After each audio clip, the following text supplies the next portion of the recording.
welcome to NAACP Perspectives, where we showcase and highlight successes and achievements in the Johnstown African American community. I'm your host, Ron Fisher, and with me today, I'd like to welcome to this show Dean of Learning at Penn Highlands Community College, Barbara Zaborowski. Thanks for joining us again today. Thanks, Ron. It feels like I know, it hasn't been that long, though. But you know, there's a lot happening in the African American community in Johnstown. There's a lot to talk about. That's fantastic, and that's why we have Barbara along with us today. You know, the last time you were here, we spoke about the Underground Railroad, right, and its roots coming through Johnstown. Correct. And I got a lot of great feedback. I got a lot of wows from Oh, that good. episode. That's great. Yeah, so we had to get you on back. Okay. Which I promised. Right. So we have you back today, and it's great because you always wow me while you're on the show as well. Okay. So I know we spoke for half hour before the show, real quick. I know. But we're here to entertain our audience. Okay. So what brings you by today? Well, since you mentioned the Underground Railroad, I'm going to give a little plug for something upcoming. Please do. On Saturday, June 14th, up in Johnstown, we are actually going to be unveiling one of those blue state historical markers from the Pennsylvania Historical and Museum Commission. Then the marker is going to be placed at the location of the Slick Farm. And he was the gentleman, the abolitionist involved in that 1837 incident that we talked about last time. That's great. So the research continues. And I'm kind of here tonight to talk to you about researching your African American heritage. You know, we've been doing a lot of that as part of our Underground Railroad. And I do get questions, just like you said, from people who say, well, you know, I want to know, what did my people do? You know, how were they involved? You know, were they involved in any of this activity? So what I want to talk to you tonight a little bit about is how to start your own genealogy. Okay. So let me ask you this. Do you know anything about your family, your grandparents, your great-grandparents? Ooh, yeah, I would say I know a little bit, not enough. I'll be honest. I don't know enough about my family's history. That's why I'm going to our family reunion this summer in Sumter, South Carolina. Okay, so South Carolina. So your family hails from South Carolina? On my mother's side, her father's people were from that area. Okay. Do you have anybody in your family who's very elderly, somebody who would have a lot of that family history, a great-grandmother or a grandmother or a great-aunt? Or? Speaking to my mother or my sister, I could probably find that. But you know what? A lot of the older family is passing on. And that's why I love sitting down with somebody like you, because you remind me that I need to know. Oh, you need to know. Because actually, when you start doing your genealogy, the first steps we tell people when they come in and say, how do I start this? Start with what you know. Start with the people around you. You know, you need to sit down with your mom and find out, because, you know, when you said South Carolina, I'm like, wow, I wonder how her family got to South Carolina. You know, how long were they there? Did they migrate from somewhere else? You know, why did they end up in South Carolina? But you need to talk to her. You need to document, like, her birthday and who her parents were and their birthdays.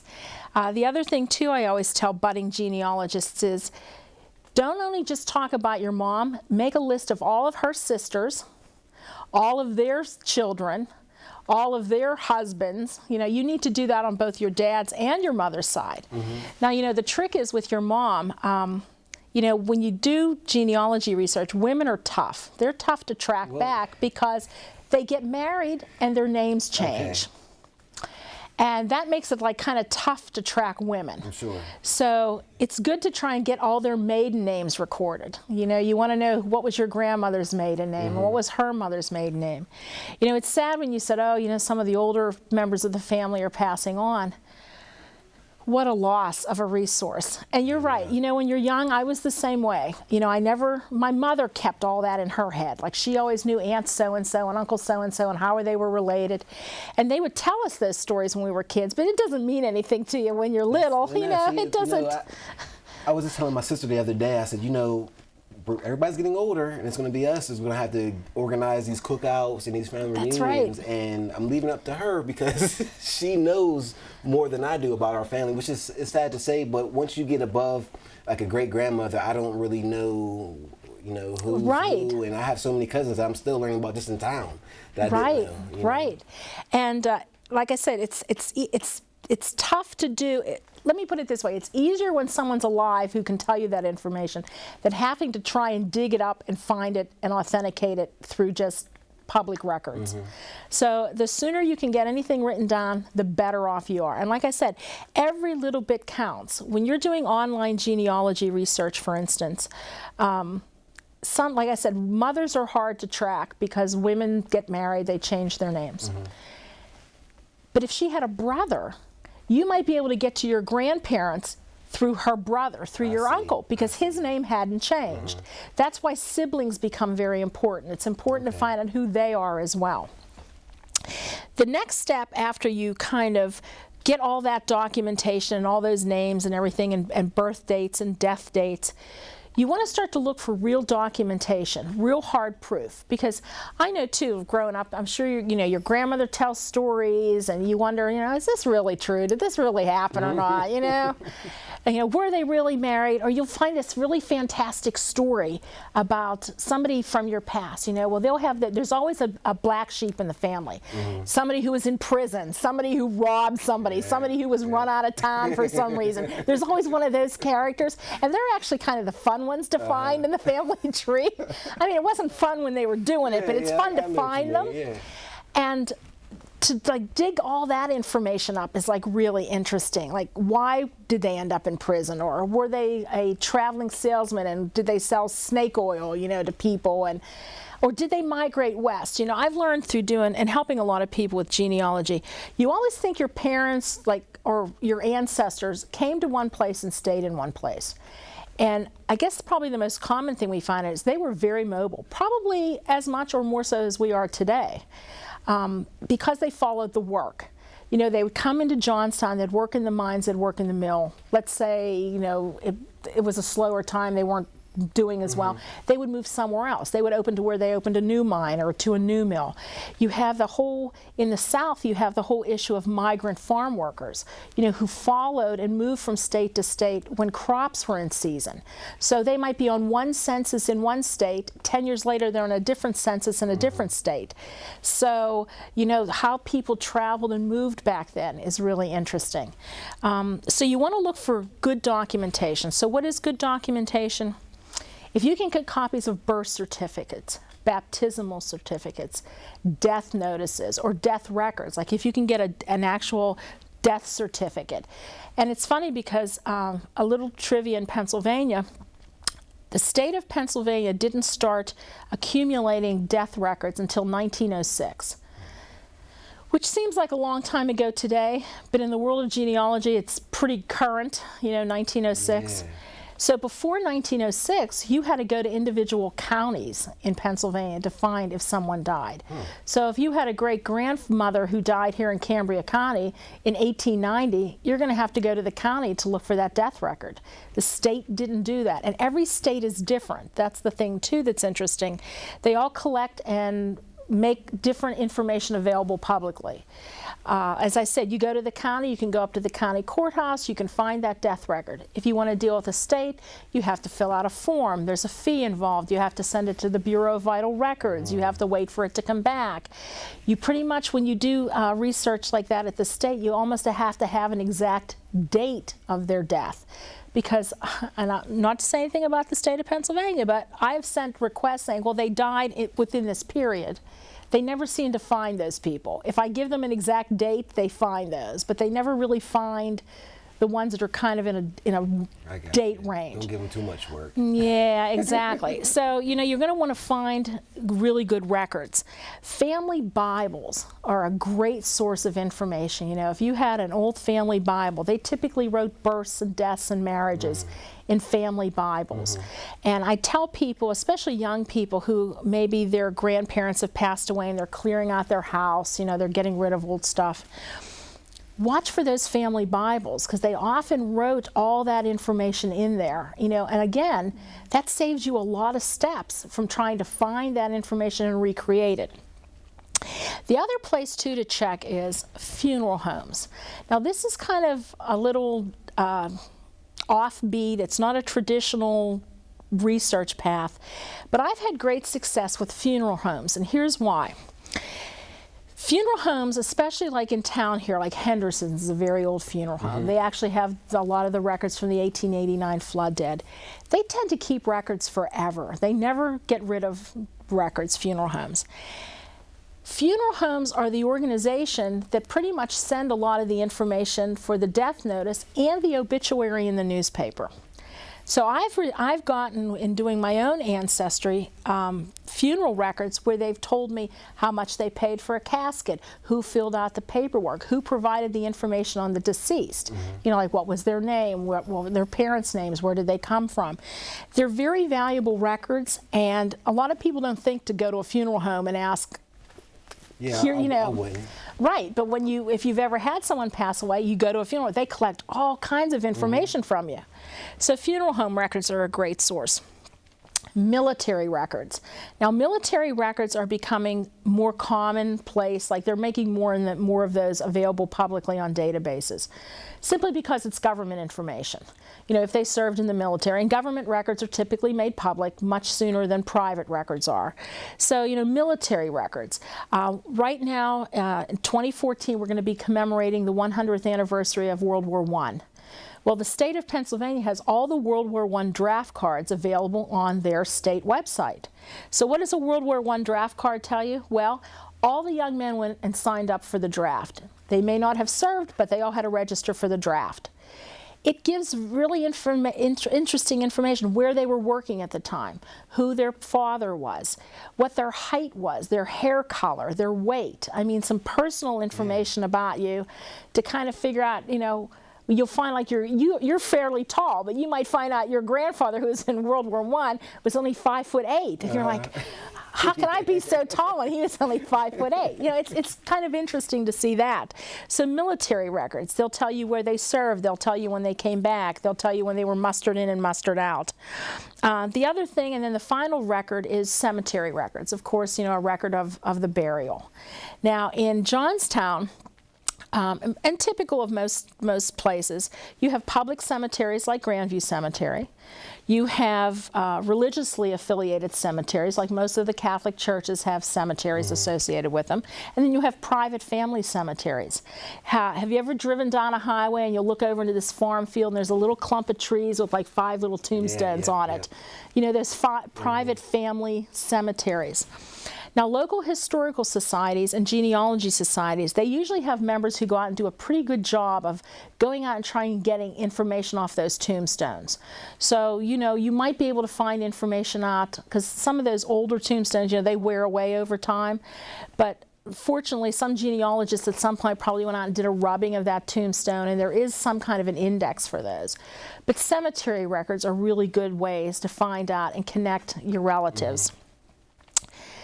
Most times where people want to start doing their research is they're going to want to start online. Of course, everyone wants to get on and Google everything. You know, if it's in the internet, it's got to be there, right? You got to Google everything. You got to Google everything. But what I want to talk to you about is some sites specifically that I want to point you toward that'll really help you. Okay. The first one we're going to talk about is Cyndy'sList.com. And that's Cyndy'sList.com. Cindy's List is a huge conglomeration of genealogy research. And it's categorized in different categories. For instance, there is a link on there for African American genealogy. So when you click on that link for African American genealogy, you're going to find a lot of subdivisions of that. And one of the interesting ones that's going to be on there is they've gathered a whole lot of information on slave records. Of course, in the African American community, if you've had someone in this country for a few hundred years, chances are, if they were born in the South, they were probably born into slavery or sold into slavery. I mean, now if they were in the northern states, you know, there were a lot of free African Americans in the northern states. So, you know, their records are going to be a little different than those slave records in the South. Now, the U.S. Census, as you know, the U.S. Census, they conduct a census every 10 years. In the years 1850 and 1860, they did special censuses, and they were called the slave schedules. And what this did was, they went to anybody who was a slaveholder, and you get the name of the slave master, and then they'll give you, like, names of their slaves, usually first names. Okay. The problem when you get back to doing slave ancestry is, a lot of times when they were owned by a slave owner, they were just given a first name. They didn't have a last name. And even in the case of this in Johnstown, the two runaways that came through in 1837, we only know them as Patrick and Abraham. I've been trying to find out what happened to them after they left Johnstown, and it's hard to do because there's no last name. And if they did make it to Canada to freedom, chances are they changed their name. They would have adopted a different name. So you're going to get to a point, I think, in researching African American heritage and history and genealogy, you're going to get to a point where you might have a little trouble because of the name change. You know, or when they were held in bondage, they may have had a different name than the name they took after they were emancipated. And then you get the last names. But there were special slave schedules. The other thing, too, that's interesting on Cindy's list, when you get into those special links, never underestimate the power of a listserv or a message board. Because, you know, when you do genealogy, and I've talked to a lot of genealogists over the years, everybody gets stuck at some point. There's just one person you just can't find, you know? It's almost like they just disappeared one day. I mean, you're tracing them, and bam, no record of them. And never underestimate how important putting that information on a listserv is. Post a list and say, you know, I'm looking for Fred Jones. He was in Johnstown in this year. His mother was this. His wife was this. They had 4 children. Does anybody else know anything about him? Give it a little while, and I guarantee you someone else will come on and post something. Somebody will find that relative for you. Because the other advantage to that is in the old days, people had a lot of children, and those children had children. So like you said, you're still learning about all your cousins here in Johnstown, you know? Well, think about how many people could be out there connected to you that are also tracing their family back to the exact same set of grandparents or the same family name. So I always tell genealogists, when you get stuck, post something on one of those listservs. You'd be surprised how quickly some information will come back. When we were doing the research on Underground Railroad, we were looking at the Sherrards in Bath, Virginia. Those were the slave owners. We were trying to find out some history about them because when I was trying to do their genealogy, I got to a point where I got stuck. I couldn't find anything. I posted to a list, and didn't a woman in California contact me and say, hey, I see you're looking for, you know, Mary Sherrard. She was like my great-great-grandmother. Here's what I found out on them. And she sent me some stuff that helped fill in some of those holes. Really?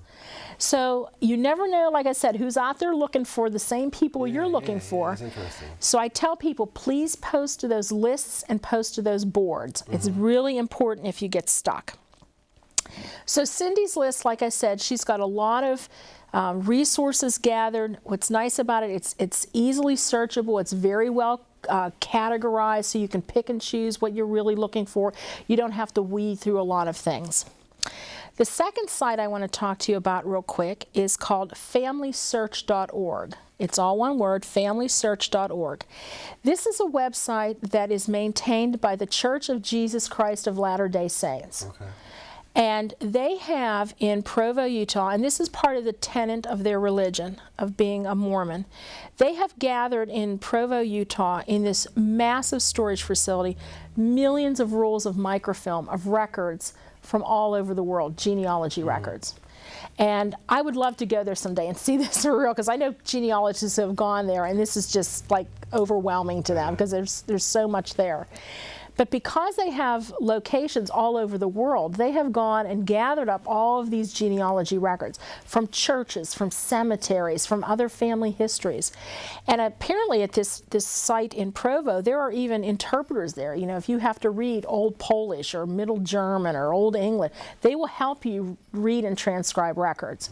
But they have done a remarkable job of digitizing a lot of these records and putting them out on the internet on FamilySearch.org. Okay. And it's as simple as putting in a last name, putting in a first name, a location where somebody was born, and you can literally get all of that history. You know, they'll give you a lot of markers and show you, like, point you in different directions. And again, it's a well-organized, easy site to use. You can also search their catalog. And if, for instance, there's a piece of microfilm or a piece, you know, a record that you want to see that they have in Provo, there is a research center here on Walters Avenue in Johnstown, Church of Jesus Christ of Latter-day Saints. Okay. You can have that microfilm sent to their library and actually view it here in Johnstown. Wow, that's nice to know. So it is, and it's amazing, and they're incredibly organized, and their resources are outstanding. So I always tell people, check Family Search as well. Now they have all the standard things, like they have the U.S. censuses in there, they have the British censuses in there, but again, they have church records, they have family records. Let's say you had done a lot of your family genealogy that you've loaded to that site. You'll see, like when you put in your ancestor's name, you'll see if somebody else did one of those family histories, all of that will be laid out there for you. Okay. And the nice part about their website is they provide the original source documentation. They tell you, where did this information come from? And they'll tell you, this was a birth record, this was a death record, this was a marriage license, this was... So they actually authenticate the information that's in there. It is, because it's a really valuable source. In fact, I was working with a woman just today at the library who's in doing genealogy, and she had a record. She wanted to look for a death notice in one of the Johnstown papers. And I want to just talk to her a second about newspapers. She said, well, this was the Johnstown Weekly Democrat. And I said, well, the date that you wanted, she wanted a date in like 1917. I said, that wasn't a newspaper in 1917, but this is what the record I found online said. So I got online to the Library of Congress site, which is loc.gov, and they have a historic newspaper database. So we put in Pennsylvania, Cambria County, Johnstown, and we printed out the list of newspapers, every newspaper that had been printed in Cambria County from 1690 to the present. If it was a newspaper, it's listed there. And we went through the list and the dates, and I said, your citation can't be correct. It wasn't a newspaper then. So then she was like, well, that's what this website said. I said, well, remember, when individuals are out there doing their research, you got to rely on them to have gotten the information correct. And apparently, this little piece of information was not correct. So she's like, well, I'm going to look in these other newspapers and whatnot. But newspapers are, people usually go to newspapers because they want death notices. You know, they want to see obituaries. Yeah. And depending on when the ancestor that you're looking for passed away, you might get lucky and get a nice long obituary. If you look at obituaries in today's papers, they can be a whole column long. It's like everything from birth till death that this person ever did. Right. In the old days, not so much. In the old days, you got maybe 2 sentences. And the other thing about the early newspapers is when they used to lay newspapers out with typeset, they would put obituaries in places where they needed little fillers.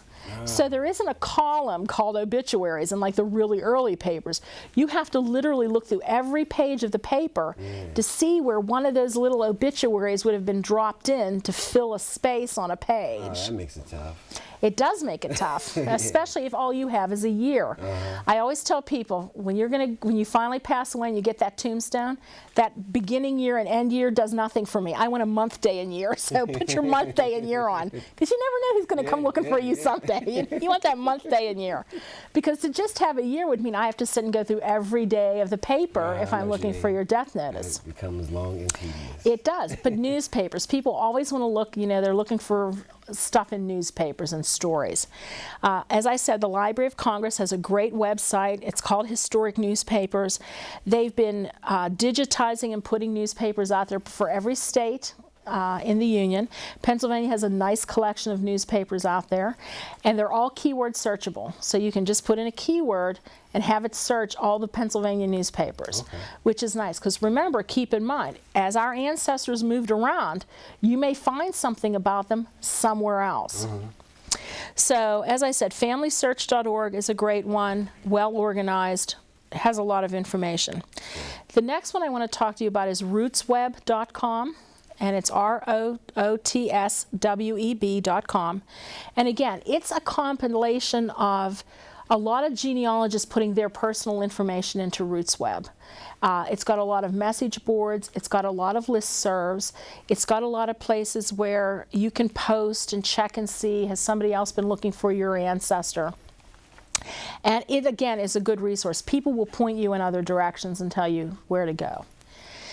Now, the last one I want to talk about is, of course, you know, the granddaddy of all of them. You see them advertised on TV all the time. That's Ancestry.com. That's the one I know. That's the one you know.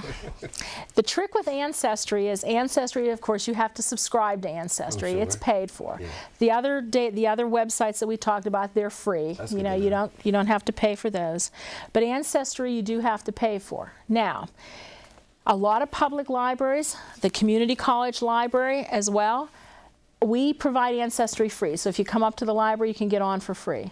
A little note too, if you join the Johnstown Genealogy Society as part of your membership, you get access to all of our online databases for free. That's a little incentive. It's a little incentive. That's exactly right. So support your local genealogy societies. So Ancestry is, of course, the big one. You know, it has a lot of things in it. I said the only sidebar to that is it's a subscription service. And finally, the last thing I want to talk to you about really, really quick is where do I store all this information once I get it? Once I've got all these slips of papers with all my parents and grandparents' names. There are a lot of free apps out there. And one I would recommend is myheritage.com. It's a little mobile app. You can get it on your iPhone or your iPad. You can put all of your information in there. It'll create nice family trees for you. It'll create records for you. It will link you to other genealogists who are searching your family name. And what's nice is I have it on my iPhone, so that when I'm out doing research and I'm like, well, what year did Grandma die? I can get on my iPhone right there and have my family tree and all the information. You can put sibling names in, you can put notes in. It backs up, you can back it up to your local computer, and it's a great online resource, like I said, to organize all of this. Yeah, that sounds pretty cool. It's an app on your phone. It's an app on your phone. So you can carry myheritage.com. Okay. And you can get on there and, like I said, have all your research in your pocket, because you never know when you're walking around going, in a cemetery, wow, look, there's the tombstone, you know? You want to take that picture with your iPhone and then you want to put it into your family it's great tree. that they have an app for that, because they have an app for everything. So They do. So it's great to hear that they have an app for that, because it's important to know your history. It is. You know, as we're sitting here speaking about the different things, I'm sitting here going through my mind like, oh, I feel so bad that I don't know enough of my family's history. You know? And the African American community in Johnstown goes back a long way. I mean, we've talked about it in 1837. Yeah. It goes back before that. So there's a lot of history here, and chances are, you know, your family came here for some reason, especially if your mother's from South Carolina. Yeah, my father, I think his people's from like Alabama, I believe. You need to find out what brought them to Johnstown. You know, what got them here. You know, that would be a fascinating story. So now I'm going to have to, this is what You're going to have to do it. After we leave, this is what I'll be Next doing. time I come back, you know this is what I'm asking you. I'm going to be tested. You know it. Next time I come back, this is what I'm asking you. Well, Barbara, it's always great when you come on the show. I'm glad you had me on your show today. It's nice to be on with you today. Definitely. It's always a pleasure. But if somebody wanted to get in contact with you, how could they do that? Oh, you can contact me at Pennsylvania Highlands Community College. My phone number is 814-262-6425, and you can call me anytime. And we're on the website. You can look up my email on the college website. Please do, because it's important to know your history. How do you know where you're going if you don't know where you've been, right? Exactly. That's it. Good advice. Well, we're going to have to get you on again, because the half hour just doesn't do it justice, does it? It flies by, doesn't it? It does. It really does. So thanks for our viewers at home. Hopefully you learned something here, and hopefully you take some time to look into your family's history. Because again, how do you know where you're going if you don't know where you've been? And so much of us are so busy trying to go somewhere, we don't even know where we've been at. Right. So please take the time, give Barbara a call. Definitely. She's easy to talk to, trust me, and she knows what she's talking about. And, there's a lot of history here in Johnstown. Yeah.